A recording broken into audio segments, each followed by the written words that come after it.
আসসালামু আলাইকুম। দেখে কি বিশ্বাস করতে পাচ্ছেন এই গোলাপ জামুনগুলো আটা দিয়ে বানানো? হ্যাঁ, এটা আটা দিয়ে তৈরি মিষ্টি। আটার তৈরি গোলাপ জামুনগুলো তুলোর মতো নরম, রসালো।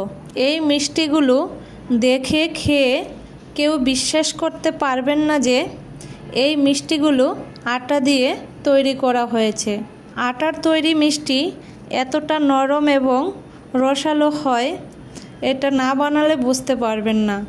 এটা একবার বানালে তখন আর দোকান থেকে কিনে মিষ্টি খেতে চাইবেন না।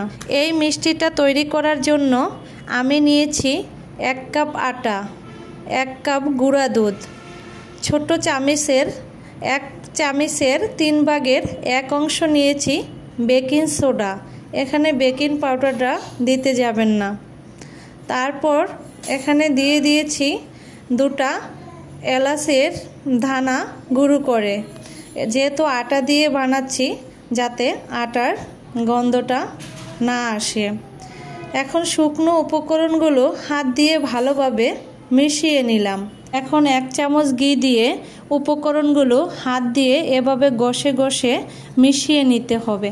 সবগুলো উপকরণ ঘষে ঘষে মিশিয়ে নিলে উপকরণগুলো দানা দানা হবে আর মিষ্টিটা খেতে একদম ছানা মিষ্টির মতো হবে। যখন আটাটাকে এভাবে মোটু করলে মোটু হবে, আবার চাপ দিলে যখন মোটুটা এভাবে ঝরঝর করে ভেঙে যাবে, তখন বুঝবেন যে আটাটা মাখা হয়ে গেছে। আটাটা মাখার জন্য আমি এখানে 1 কাপ দুধ নিয়েছি। অল্প অল্প করে দুধটা দিয়ে আটাটা আমি মাখিয়ে নেব। দুধটা একবারে ঢেলে দিলে আটাটা নরম হয়ে যেতে পারে, তাই অল্প অল্প করে দিয়ে মাখিয়ে নিতে হবে। আর আমার রেসিপিটা যদি আপনাদের ভালো লাগে তাহলে লাইক, কমেন্ট, শেয়ার করে দিবেন। এখন আমি রোটা 5 মিনিট রেস্টে রেখে মিষ্টির শিরাটা বানিয়ে নেব। শিরাটা বানানোর জন্য আমি 2 কাপ চিনি ও 3 কাপ পানি দিয়েছি। চিনিগুলো ফুটে উঠলে শিরা তৈরি হয়ে যাবে। এই শিরাটা একটা পাতলা শিরা হবে, কোনো ঘন শিরা হবে না। শিরাটা ফুটে উঠলে এখন আমি চুলা বন্ধ করে শিরাটা ঢেকে রেখে মিষ্টিগুলো বানিয়ে নেব।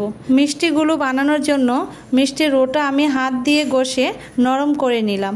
এখন ছোট ছোট লিচি কেটে মিষ্টিগুলো সব বানিয়ে নেব। মিষ্টিগুলো আমি আজ লম্বা শেপে বানাবো। আপনারা চাইলে গোল কিংবা লম্বা শেপে উভয়ভাবে বানাতে পারেন। তবে মিষ্টিগুলো যে শেপেই বানান না কেন, মিষ্টিগুলো একটু ছোট করে বানাবেন, কারণ মিষ্টিগুলো যখন বেজে শিরায় দেবেন মিষ্টিগুলো ফুলে 3 গুণ বড় হয়ে যাবে। মিষ্টিগুলো ভাজার জন্য তেল গরম করে যখন তেলটাতে আঙুল ধরে রাখা যায় না, তখন সবগুলো মিষ্টি তেলের ভিতর ঢেলে দিলাম। মিষ্টিগুলো যখন তেলের উপর ভেসে উঠবে তখন চুলার আঁচটা মিডিয়াম হিটে দিয়ে দিতে হবে। যতক্ষণ পর্যন্ত মিষ্টিগুলোর উপরে একটা কালার না আসবে ততক্ষণ পর্যন্ত মিষ্টিগুলো মিডিয়াম হাই হিটে ভেজে নিতে হবে। যখন গোলাপ জামুনের পারফেক্ট একটা কালার চলে আসবে, চুলার হিটটা বাড়িয়ে দিয়ে মিষ্টিগুলো নামিয়ে নিতে হবে। হিটটা বাড়িয়ে দিতে হবে যাতে মিষ্টিগুলোতে তেল না থাকে। এখন যেহেতু শিরাটা আগে থেকেই বানানো আছে, শিরাটাকে একটু ফুটিয়ে নিয়ে মিষ্টিগুলো দিয়ে 3 মিনিটের মতো ফুটিয়ে নিয়ে চুলা বন্ধ করে ঢাকনা দিয়ে এটা রেখে দিতে হবে 2 ঘন্টার মতো।